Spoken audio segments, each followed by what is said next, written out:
네, 말씀 전하도록 하겠습니다.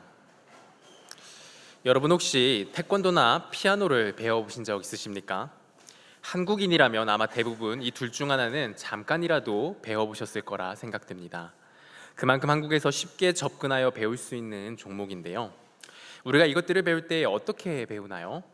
처음부터 막 전문적인 단계를 바로 하는 식으로 그렇게 해야 되나요? 아니죠.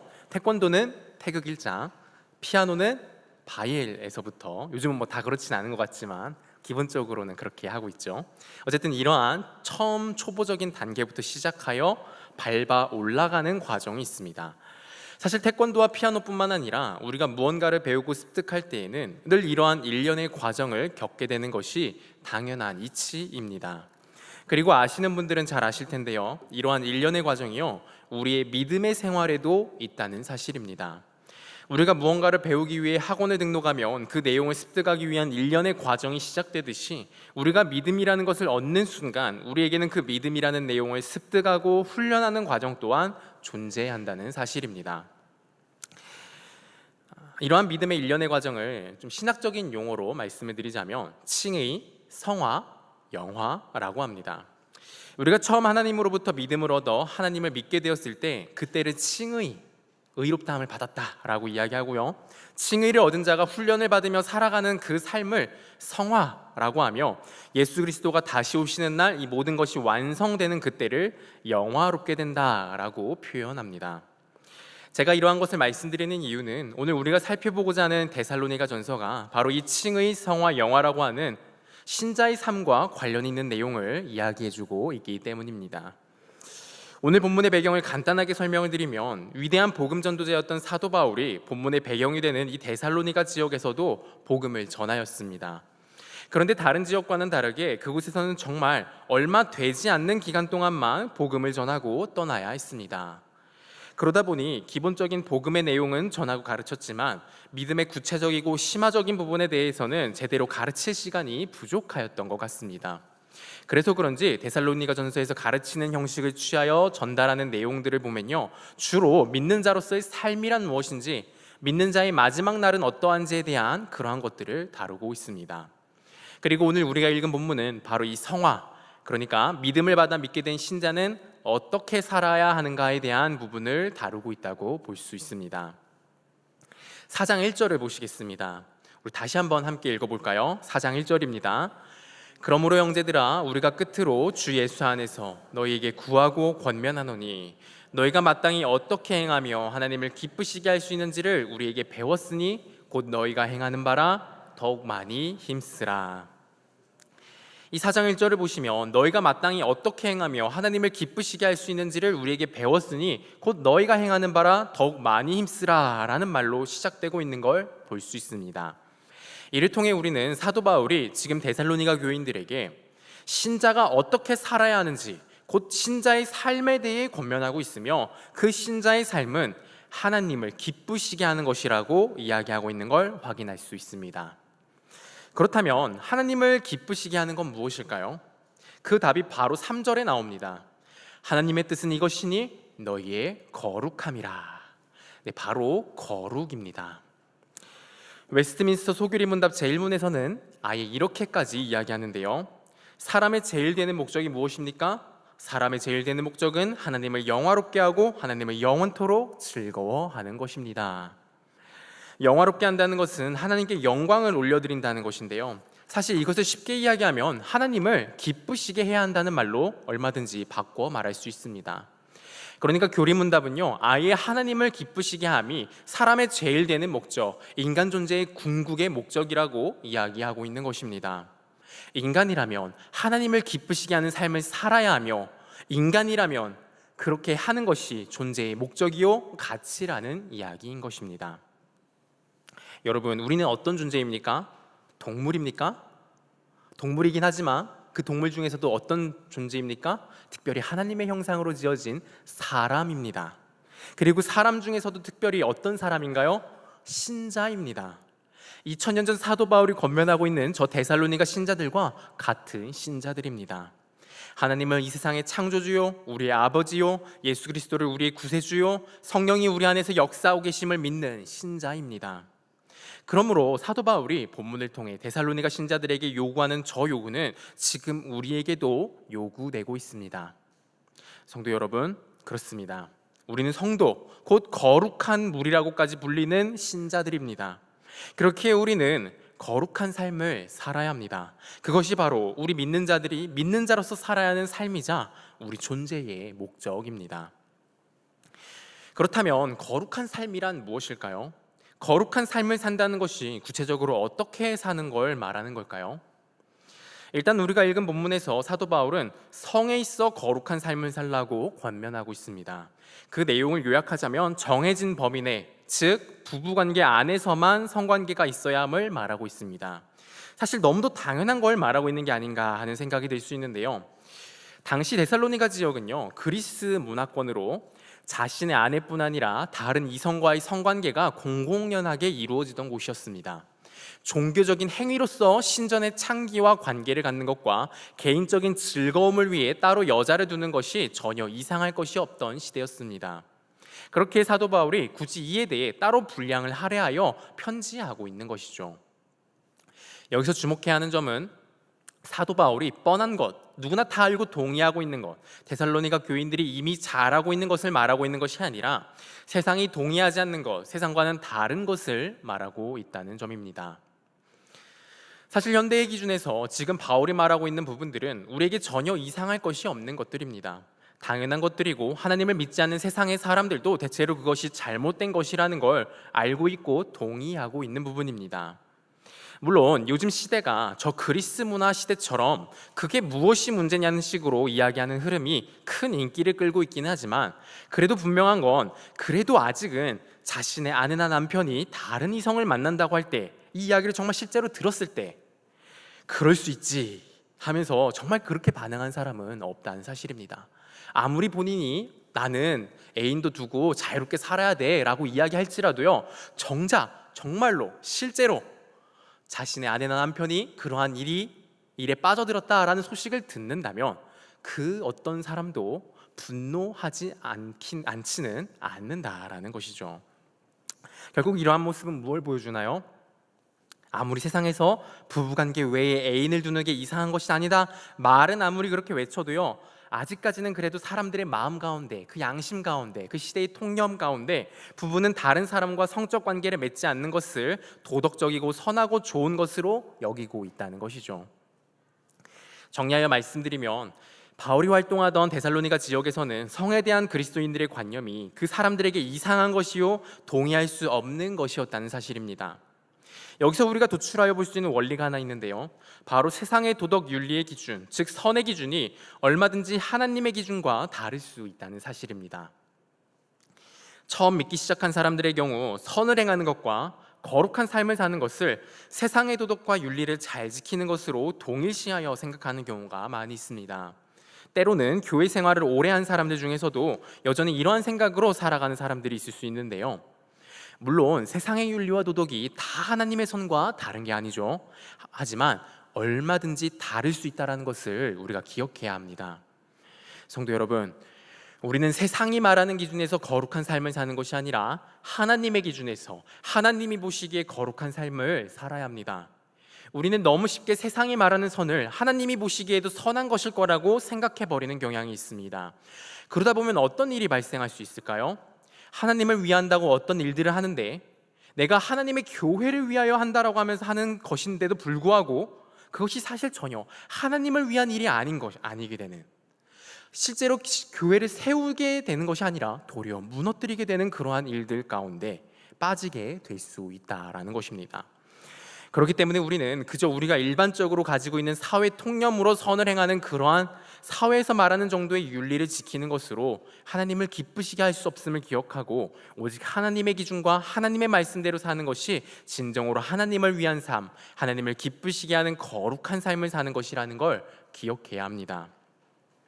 바로 이러한 것이 진정한 거룩의 삶이기 때문에 그래서 우리는 부지런히 말씀을 보고 들으며 하나님이 누구신지에 대한 지식을 쌓아야 합니다. 하나님이 어떤 성품을 가지고 계시며 하나님이 무엇을 좋아하시고 무엇을 싫어하시는지 그 기준을 부지런히 배워야 합니다. 우리 사사기에 보시면은 유명한 사사 중에 한 명인 입다라는 사사가 있는데요. 그 사사 입다를 한번 생각해 보십시오. 그는 하나님을 의지하여 이스라엘을 구원한 이스라엘의 영웅이었습니다. 그런데요, 그는 전쟁에 나서기 전 하나님을 위한다고 하면서 자신이 승리하고 돌아왔을 때 자신을 가장 먼저 맞이한 사람을 하나님께 제물로 바치겠다고 서원을 합니다. 그래서 어떤 결과를 맞이하죠? 전쟁에서 승리하고 돌아왔을 때 자신의 딸이 가장 먼저 자신을 맞이하였고, 결국 자신의 딸을 제물로 바치는 일을 벌이게 됩니다. 그런데 여러분, 하나님은 사람을 제물로 바치는 걸 좋아하시는 분이신가요? 하나님이 언제 사람을 자신에게 바치라고, 인신 제사를 드리라고 그렇게 이야기하셨던 적이 있으신가요? 물론 이삭을 제물로 바치라고 아브라함에게 명하셨던 적이 있지만, 그건 아브라함이 하나님보다 자신의 아들을 더 귀히 여겼기에 그를 시험하고자 그의 믿음을 성장시키기 위해 그렇게 말씀하셨던 것이었고, 또 실제로 하나님은 이삭을 제물로 받지 않으셨습니다. 순양을 친히 하나님께서 준비하여 그걸 바치게 하셨죠. 그리고 무엇보다 하나님은 사람을 바치는 인신제사를 가증히 여기신다고, 아주 싫어한다고 분명히 밝혔고 기록까지 하게 하셨습니다. 성경 곳곳에 그런 사실을 분명히 나타내고 계시해 주셨죠. 입다가 활동하던 그 당시에도요, 이러한 하나님의 뜻을 찾아보고자 하였더라면 얼마든지 알 수 있었습니다. 게다가 사사는 이스라엘의 지도자입니다. 하나님을 섬긴다는 그 나라의 지도자가 이와 같은 일을 벌인 것이죠. 그것도 적극적으로 수많은 대중들 앞에서 하나님이 가증히 여기시는 일을 하나님을 위해 자신이 하겠노라 선언을 하고 그렇게 행한 것입니다. 이 얼마나 아이러니한 일인가요? 여러분, 우리도 선과 거룩의 기준이 오직 하나님께 있음을 명확히 바로잡지 않고 또 하나님을 부지런히 배우지 않는다면 얼마든지 자신의 딸을 인신제물로 바쳤던 입다처럼 도리어 하나님이 싫어하시는 것을 하나님을 위한다며 행할 수 있음을 정말 두렵고 떨림으로 기억해야 합니다. 참으로 힘을 다해 아직 하나님을 더 알아갈 수 있고 더 깊이 하나님을 경험할 수 있을 때에 우리는 정말 때를 얻든지 뭐 얻든지 최선을 다해 하나님을 배우고 경험해야 합니다. 그래야 우리가 완전하지는 못하더라도 하나님을 향한 우리의 열정과 사랑이 도리어 하나님을 대적하게 되고, 하나님을 위한다며 외치며 한 그 일이 도리어 교회를 무너뜨리는 일을 피할 수 있게 될 것입니다.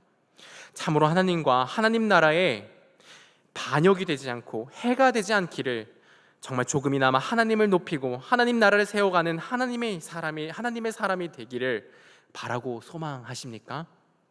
하나님과 깊이 관계하십시오. 하나님을 깊이 배워야 합니다. 지금까지 신자는 거룩한 삶을 살아야 하며, 거룩한 삶은 세상의 기준이 아니라 하나님의 기준에서 거룩한 삶을 살아야 한다는 점을 말씀드렸습니다. 그런데 여전히 왜 굳이 거룩한 삶을 살아야 하는 것이냐, 굳이 뭐하러 하나님을 기쁘게 하는 그것을 해야 하는가라고 하는 이것 자체에 대한 의문이 남아있을 수 있습니다.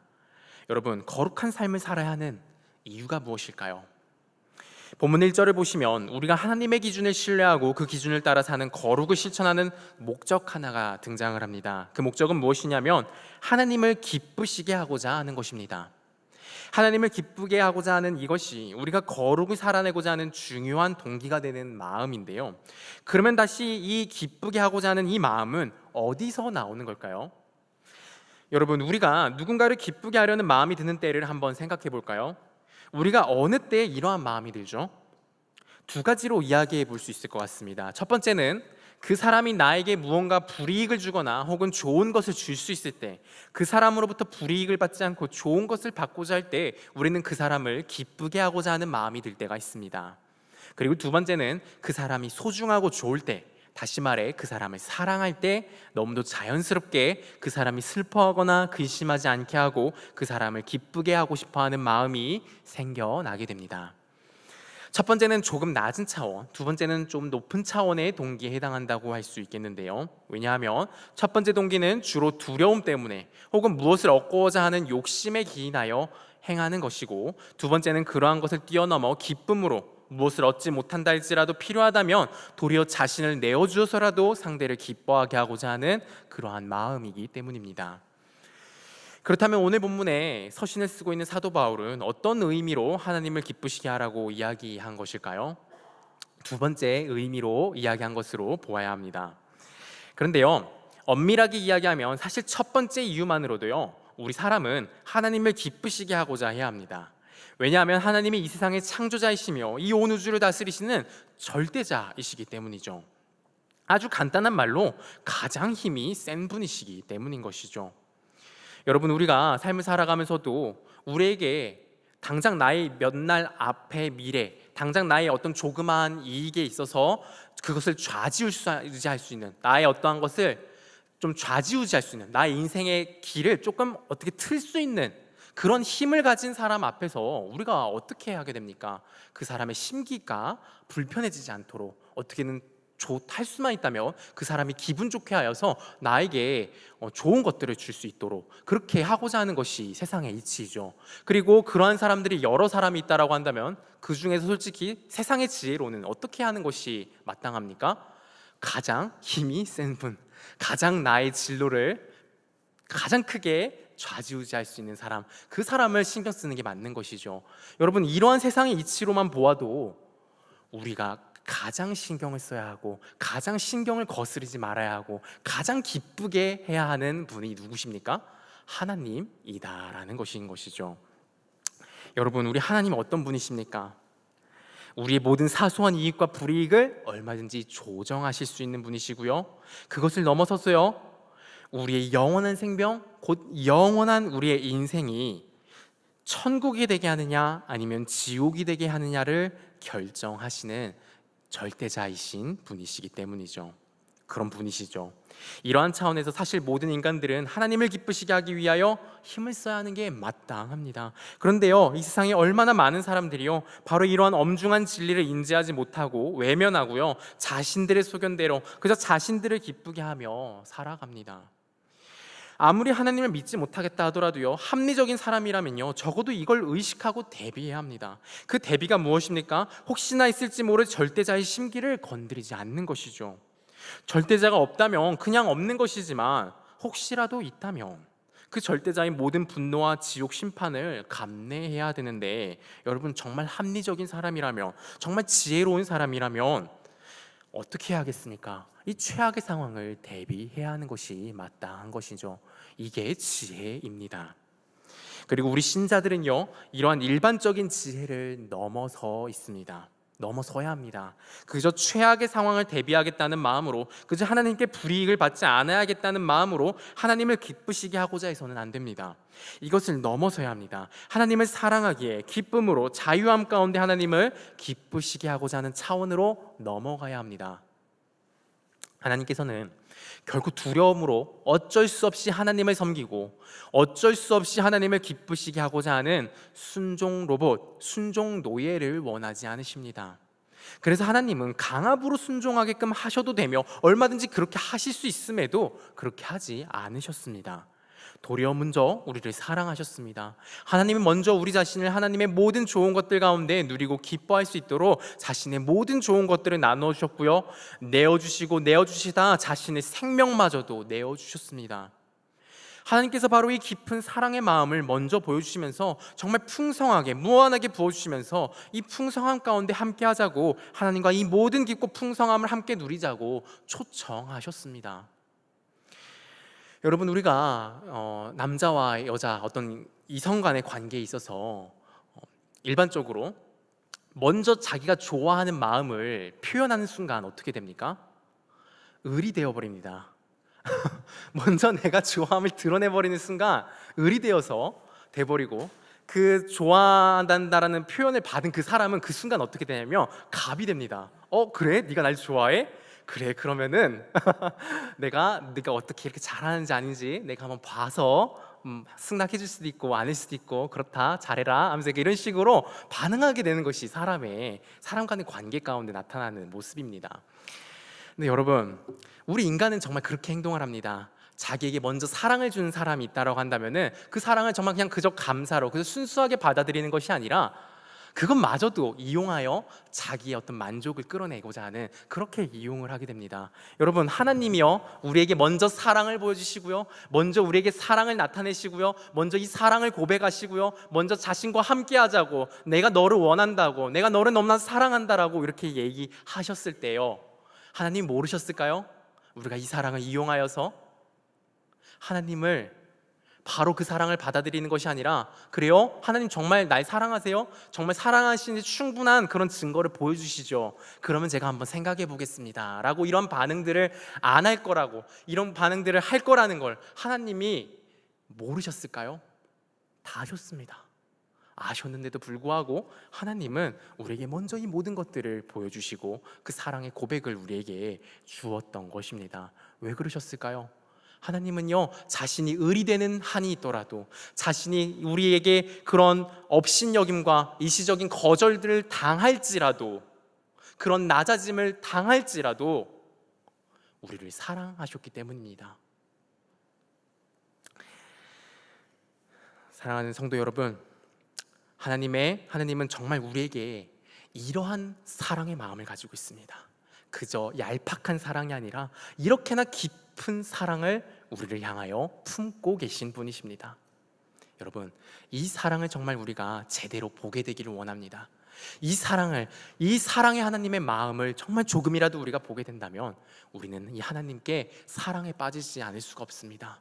여러분, 결국 우리가 다른 곳에서 이 사랑을 찾다가 우리는 늘 뭐를 발견하게 되냐면요, 그 사랑들은요 다 결국에는 나를 완전히 만족시켜주지 않는다라는 것입니다.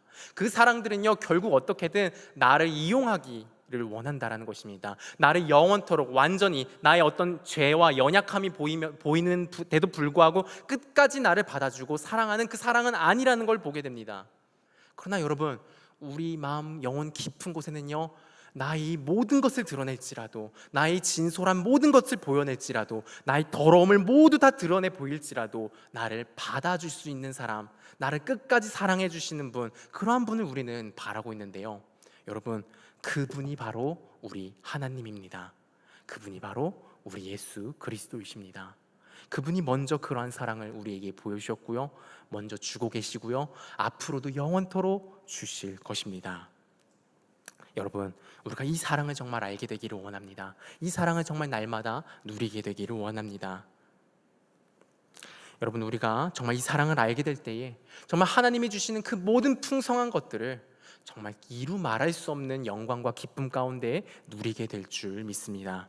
이것이 우리의 이야기가 되기를 원하고요, 이 역사가 정말 우리 모든 성도님들 가운데, 저에게, 우리 사역자들에게, 우리 모든 교회를 섬기는 모든 자들에게 이 역사와 능력이 나타나게 되기를 정말 간절히 바라고 소망합니다. 네, 우리 마지막으로 7절을 보시겠습니다. 함께 읽어볼까요? 7절입니다. 하나님이 우리를 부르심은 부정하게 하심이 아니요 거룩하게 하심이니. 7절을 보시면 하나님이 우리를 부르심은 거룩하게 하고자 하심이라고 말하고 있습니다. 하나님이 부르셨다는 건 무엇을 말하는 걸까요? 우리에게 믿음을 주시고 자신의 자녀 삼으신 그 부르심을 말하는 것입니다. 그리고 여기서 또 알 수 있는 것은 그 부르심에 목적이 있다는 사실입니다.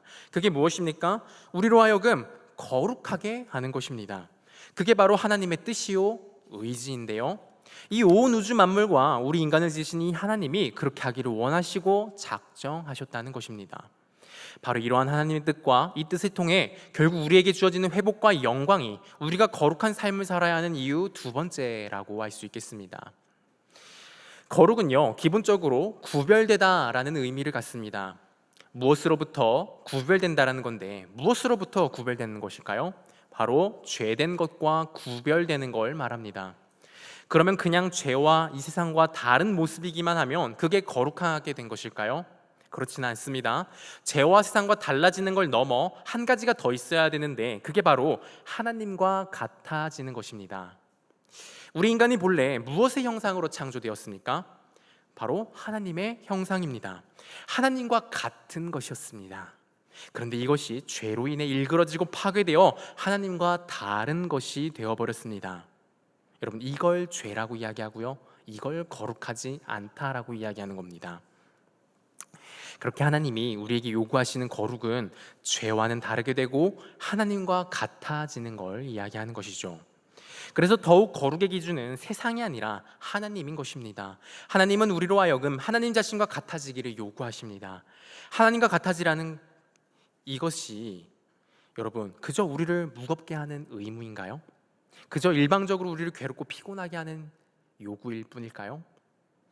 우리가 처음 하나님을 믿었을 때 우리는 이미 의롭다 칭함받아 거룩해졌습니다. 하지만 이건 우리의 신분이 거룩해진 것이지 우리라는 존재 자체의 내용이 다 거룩해진 것은 아닙니다. 그리고 하나님이 계획하시고 작정하신 우리 신자의 완성은 단순히 신분뿐만이 아니라 그 존재 자체의 내용까지 완전히 거룩해지는 것입니다. 우리의 영혼 모든 것이 거룩해지는 것이죠. 그렇게 하나님은 이 세상에서 우리가 거룩하게 살아갈 것을 요구합니다. 이 말은 거룩한 것들을 행하라는 의미보다는 그에 앞서 거룩한 것들 가운데 거하는 거룩한 존재가 되라는 말입니다. 이게 무슨 말입니까? 하나님이 우리에게 거룩하라며 요구하시는 그 모든 것들이 우리를 억압하고 못 살게 하려고 하시는 것이 아니라 우리가 하나님 자신처럼 되라고, 하나님 자신과 같은 그 수준과 영광을 너희도 소유하고 누리라고, 너희도 자신과 같은 그런 아름답고 완전한 존재가 되라고 요구하시는 것입니다. 여러분, 이게 나쁜 것입니까? 하나님의 영광에 이르는 것이, 하나님같이 순결하고 정결해지는 것이 나쁜 것입니까? 우리를 안 좋게 하시려고 그러시는 것이겠습니까? 전혀 그렇지 않습니까?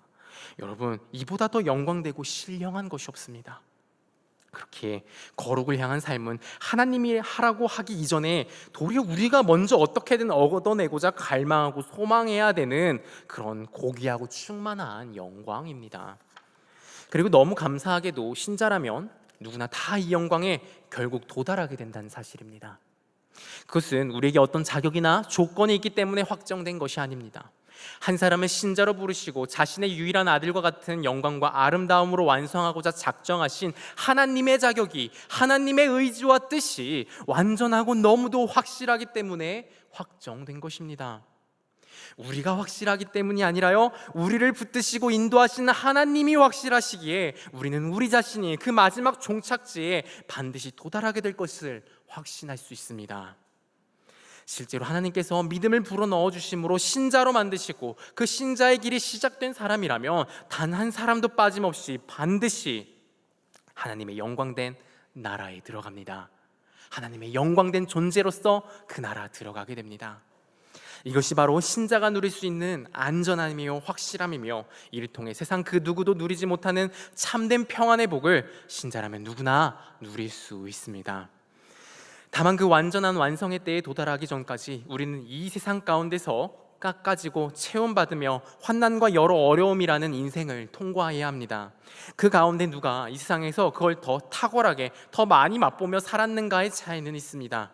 마지막에 누릴 그 영광과 특권이 너무도 동일한데 딱 여기서 차이가 나타나게 되는 것이죠. 진실로 마지막 날 아버지의 나라에서 아버지의 가장 거룩하고 가장 위대한 영광과 영원하신 기쁨과 충만을 누리심이 확정되어 있으신 우리 성도 여러분, 지금 우리가 살아가는 이 세상 가운데에서도 하나님의 모든 충만하심과 영광을 정말 충만하게 누리게 되기를 바랍니다. 지금 우리가 뚫고 지나가고 있는 이 인생 정말 잠깐입니다. 어차피 한 번은 이 모든 질고와 어려움과 시련이라는 이 훈련의 길을 걸어야 합니다. 신자라면 누구나 걸어야 하는 이 길, 더 하나님을 누리시고 더 하나님을 바라보시고 함께 하심으로 더 깊은 기쁨, 더 깊은 하나님의 충만하심을 누리다 가시는 저와 여러분이 되기를 우리 주님의 이름으로 소망하고 축복합니다.